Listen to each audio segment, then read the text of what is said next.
भारत की वायुसेना यानी इंडियन एयरफोर्स दुनिया की वो ताकत जिसने आसमान में दुश्मनों को हमेशा जवाब दिया है। और अब भारत की एयरफोर्स ने एक बार फिर दुनिया को चौंका दिया है।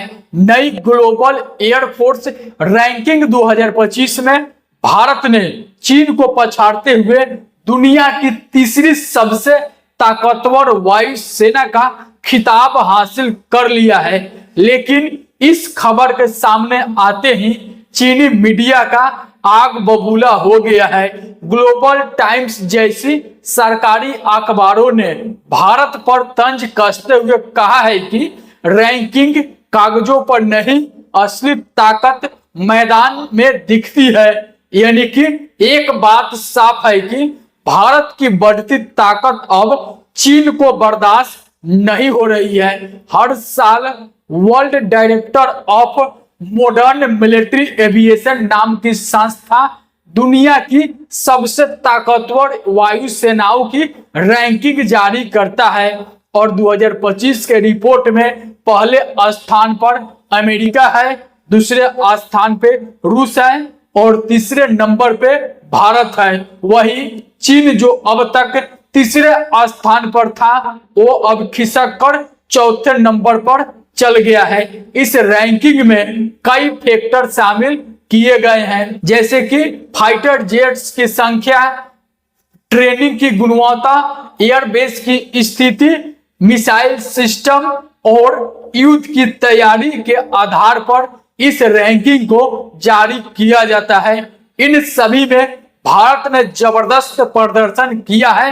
पिछले कुछ सालों में भारतीय वायुसेना ने अपनी ताकती क्षमता, ट्रेनिंग और स्वदेशी उत्पादन तीनों में ऐतिहासिक प्रगति की है।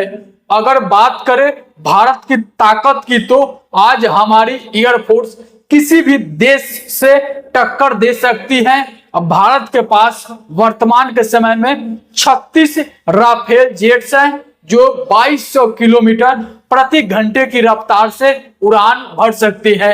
यह मल्टी रोल फाइटर जेट्स किसी भी मौसम में हमला करने में सक्षम है। भारतीय एयरफोर्स में लगभग 270 सुखोई जेट्स हैं। यह हवा से हवा, हवा से जमीन दोनों सतह पर मार करने में सक्षम है। वही दोस्तों भारत का स्वदेशी लड़ाकू विमान पूरी तरह मेड इन इंडिया और आने वाले समय में तेजस मार्क 2 इसका अपग्रेडेड वर्जन होगा। वही दोस्तों कारगिल युद्ध में मिराज 2000 ने पाकिस्तान के ठिकानों को निस्तानाबूद किया था।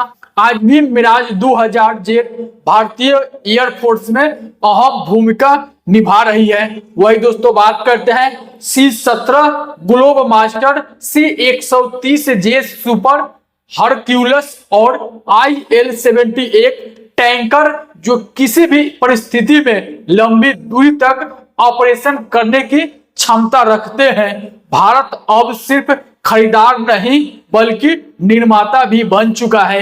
हिंदुस्तान एरोनॉटिक्स लिमिटेड यानी कि HAL ने तेजस मार्क 2 और एडवांस मीडियम कॉम्बैक्ट एयरक्राफ्ट यानी कि एमका पर भी बहुत ही तेजी से काम कर रही है। Defence research and development organisation यानी कि DRDO ने अब Bharat S-400 missile defence system से लैस है जो 400 किलोमीटर दूर तक किसी भी दुश्मन के विमान को, मिसाइल को, बम को गिराने में सक्षम है। इसके साथ भारत स्वयं ड्रोन, स्टॉर्म और तेजस प्रोजेक्ट्स पर तेजी से काम कर रही है। इनसे भारत भविष्य के AI आधारित युद्धों के लिए तैयारी कर रही है। जैसे ही यह रिपोर्ट सामने आई, चीन के सरकारी मीडिया ग्लोबल टाइम्स ने एक आर्टिकल प्रकाशित किया जिसमें लिखा है कि रैंकिंग कागजों पर नहीं, असली ताकत मैदानों में साबित होती है। यह दोस्तों चीन के मीडिया के द्वारा यह आर्टिकल छापा गया है। लेकिन दोस्तों एक बात तो सच है कि अब चीन को भी पता चल गया है कि अब भारत के जो सेना है, भारत के जो डिफेंस सिस्टम है वह चीन से बहुत ही आगे निकल चुका है। इस बयान का मतलब साफ है कि चीन भारत की इस उपलब्धियों को स्वीकार नहीं करना चाहता है। दरअसल चीन हमेशा से अपनी J-20 स्टील्थ फाइटर जेट्स को सबसे शक्तिशाली साबित करते रहता है, लेकिन दुनिया भर के रक्षा विशेषज्ञ मानते हैं कि J-20 की क्षमता को लेकर कई तकनीकी समस्या बार बार खड़ी हो जाती है, क्योंकि J-20 मिसाइल पूरी तरह से अभी टेस्ट भी नहीं हुआ है और इसमें अमेरिकी टेक्नोलॉजी का नकल का भी आरोप लग गया है। भारत के रक्षा विशेषज्ञ का कहना है कि भारतीय वायुसेना ने पिछले एक दशक में अपने हर क्षेत्र में क्रांतिकारी सुधार किए हैं। Retired air marshal Anil Chopra कहते हैं कि भारतीय वायुसेना अब मल्टी डोमेन ऑपरेशन के लिए तैयार है। हमने सिर्फ विमान नहीं बल्कि संपूर्ण नेटवर्क और एडवांस सिस्टम को भी आधुनिक बना दिया है। इसी वजह से भारत अब एशिया का सबसे भरोसेमंद एयर डिफेंस सिस्टम पार्टनर बन चुका है। भारत की जियोपॉलिटिकल स्थिति भी बहुत ही मजबूत हो चुकी है।